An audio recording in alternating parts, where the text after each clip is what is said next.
Oke, selamat pagi Bapak Ibu semuanya. Di sini saya membuat sebuah format, ya ini sebagai contoh saja. Silahkan bisa digunakan atau eh, tidak tergantung dari Bapak Ibu semua. Jadi format ini sudah saya buatkan sistem untuk penjumlahannya juga, jadi lebih mudah. Nah, kemudian untuk penulisan apakah ini nanti harus menggunakan unit kompetensi 1, elemen kompetensi, kemudian unit kompetensi 2 dan seterusnya, itu bisa disesuaikan dengan kepunyaan Bapak Ibu semuanya. Karena sebenarnya yang dibutuhkan di dalam form scoring ini adalah yang di komponen penilaian ini, yang tidak diblok dengan warna. Nah, kenapa saya buat seperti ini? Ini hanya untuk mempermudah saja. Jadi susunannya ini tidak baku, Bapak Ibu bisa membuat susunan yang lebih memudahkan nanti penguji, misalkan berdasarkan susunan soal atau berdasarkan susunan dari pengecekan hasil uji kompetensi. Jadi susunannya ini kalau yang saya buat memang saya buatkan sesuai urutan dari unit kompetensi dan elemen kompetensi. Nah, kalau misalkan memang dirasa kurang pas, Bapak Ibu bisa menyesuaikan susunan ini yang warna putih ini ya. Itu komponen penilaiannya disesuaikan dengan soal atau bagaimana nanti si penguji akan mengecek atau menilai dalam uji kompetensi. Oke. Saya rasa Bapak Ibu sudah paham semua. Jadi di sini saya tulis unit kompetensi 1 bobot skornya 20. Misalkan seperti itu. Ini hanya contoh saja. Nah, unit kompetensi 2 itu bobot skornya adalah 80. Ini hanya untuk mengecek ya, supaya lebih mudah dihitung. Nah, dari unit kompetensi 1 ini dipecah lagi karena dia 20, maka elemen kompetensi A itu mendapat skor atau mendapat bobot 12 poin. Berarti yang elemen kompetensi B karena di sini hanya ada 2 itu adalah 8. Nah, yang Bapak Ibu nanti masukkan itu adalah di sini. Nah, ini. Kalau skor ini didapat dari rubrik penilaian yang sudah Bapak Ibu tentukan apakah nilainya dikotomi ataukah nilainya politomi. Nah, nanti yang sebelah ini skor maksimal saya jelaskan maksudnya apa. Jadi ini diisi dengan skor politomi atau dikotomi. Yang warna hijau ini nantinya adalah bagian yang akan diinput oleh si penguji. Jadi dari nilai bobot 12 ini, satu elemen ini dipecah lagi menjadi bobot-bobot di elemen kompetensi, di komponen penilaian. Jadi di sini ada 8, 2, dan 2. Nah, inilah yang komponen penilaian ini yang Bapak Ibu masukkan bobotnya ya. Ini ditulis berapa, berapa, berapa. Nah, sesuai dengan format rubrik penilaian yang sudah Bapak Ibu buat ya, seperti ini. Jadi sebenarnya form ini hanya memindahkan dari komponen penilaian ini, komponen penilaian, kemudian nanti input skornya ini, kemudian pembobotannya. Nah, di sini memang ada perbedaan dari komponen penilaian. Ini bisa Bapak Ibu komponen penilaiannya dibuat tulisan singkat saja, tidak perlu panjang seperti yang ada di format untuk format apa ini namanya? Format rubrik penilaian seperti itu. Nah, jadi Bapak Ibu masukkan dulu per pembagian bobotannya. Nah, kemudian untuk bobot skor ini sudah saya buatkan rumusnya. Nah, ini kenapa tadi saya tulis skor maksimalnya? Karena seperti ini. Rumusnya itu adalah skor perolehan dibagi skor maksimal. Makanya di sini saya tulis skor maksimalnya berapa dikalikan bobot.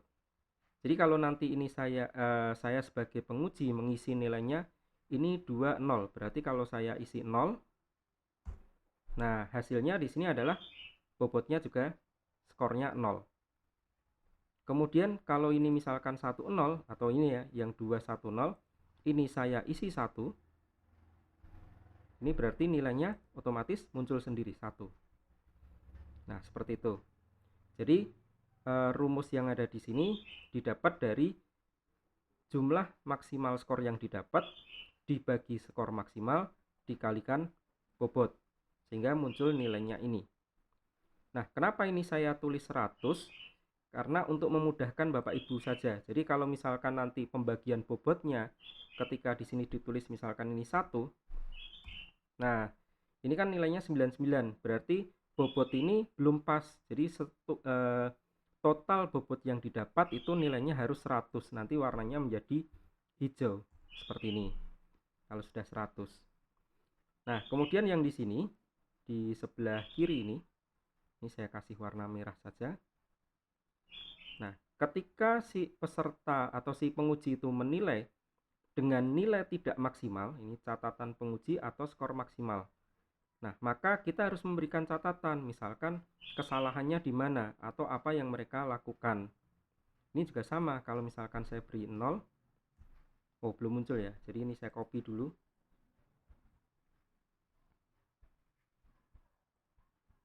Ya, seperti ini.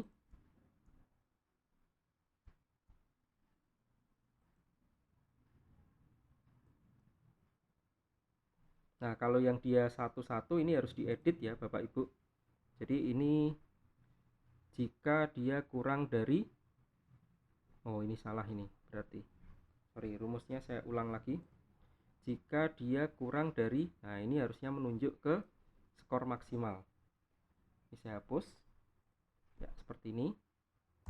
Nah, jadi kalau ini saya copy ke bawah, ini lebih enak. Nah, seperti ini. Ya, yang ini kan harusnya 1, yang ini harusnya 2. Jadi hilang. Ini harusnya 2 juga. Ya. Nah, jadi kalau dia nilai maksimal tidak ada ini angkanya, rumusnya itu. Jadi kalau si penguji mengisi 1 misalkan atau 0, nah ini ada catatannya. Nah, sekarang permasalahannya seperti ini. Nilai ini kan di sini harusnya nilainya 20. Si penguji ini masih bisa mengisi angka 1. Nah, harusnya kan dia tidak bisa, atau si penguji itu tidak bisa mengisi angka 1. Nah, bagaimana cara mencegahnya atau mengantisipasi supaya penguji itu menginput skor sesuai dengan batasan yang kita berikan, apakah dikotomi yang 20 atau 10 atau 210. Jangan sampai nanti penguji mengisi angka 3 seperti ini. Nah, ini caranya adalah kita membuat batasan menggunakan data validation. Jadi di bagian data ini saya klik, kemudian di sini ada data validation, kemudian pilih data validation. Nah, di bagian allow ini value kita ganti ke list. Source-nya ini sudah saya sediakan di sebelah kiri kanan ini. Ini kita klik, kemudian kita blok seperti ini, enter. Nah, Bapak Ibu bisa menulis ya, untuk dikotomi 1 itu sama dengan D1 underscore. Nanti dikotomi 2 D2 underscore, untuk yang politomi sama dengan P aja. Oke. Sehingga si penguji hanya bisa menginput sesuai dengan data yang ada. Kalau misalkan ini saya input 1, ini ada tanda tidak boleh. Seperti itu. Yang ini juga sama. Jadi data validation seperti ini, kemudian pilih list. Nah, ini source-nya sama dengan D2 underscore karena dia dikotomi yang kelompok 2. Oke, sehingga angkanya cuma muncul 1 atau 0. Sedangkan yang ini data validation seperti ini, value-nya diganti list sama dengan, ini cukup P aja, tidak ada P1 P2 ya, karena nilainya cuma P. Oke, sehingga dia pilihannya 2 1 0, dan seterusnya Bapak Ibu bisa menilai. Nah, nanti skor ini sudah otomatis tertulis di sini di bawah. Jadi ketika peserta itu nanti ini mendapat nilai 1, misalkan seperti ini. Nah, ini ada nilainya berapa, skor perolehannya. Ini nilainya 0, seperti itu ya. Ini sudah ada. Nah, seperti ini. Kalau dia tertulis kurang dari 85, tertulis belum kompeten. Seperti itu. Ini saya kembalikan 2.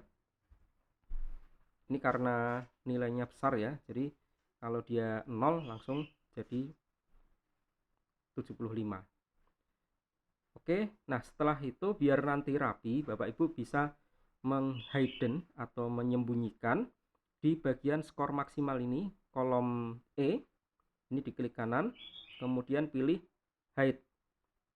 Ya, jadi skor maksimal tadi hanya untuk penggunaan rumus saja, jadi bisa disembunyikan di hidden. Kemudian bobot silahkan bisa di hidden atau tidak, itu tergantung dari Bapak Ibu. Kalau misalkan mau di hidden karena kan di rubrik penilaian itu kan sudah ada bobot, jadi di formnya sebenarnya tidak perlu dimasukkan karena bobot ini juga akan terumus otomatis. Nah seperti ini di hidden. Nah memang yang bobot skor ini yang perlu kita munculkan saja, tetap dimunculkan, sehingga ketika kita isi 1, oh dia skornya sekian, ketika isi 2 skornya sekian. Nah seperti itu Bapak Ibu, ini nanti tinggal diisi nama pengujinya siapa, kalau perlu ada tanda tangan, ada tanda tangannya. Nah, ini saya kembalikan dulu. Oke, terima kasih, seperti itu ya. Ini silahkan nanti bisa diganti logo. Kemudian untuk sistem proteksinya nanti akan kita bahas lagi. Supaya apa? Supaya si penguji itu hanya bisa mengisi yang di bagian warna hijau ini. Yang di bagian ini, nilai scoring dan sebagainya, penguji tidak bisa merubah-rubah. Oke, terima kasih. Saya tutup. Assalamualaikum warahmatullahi wabarakatuh.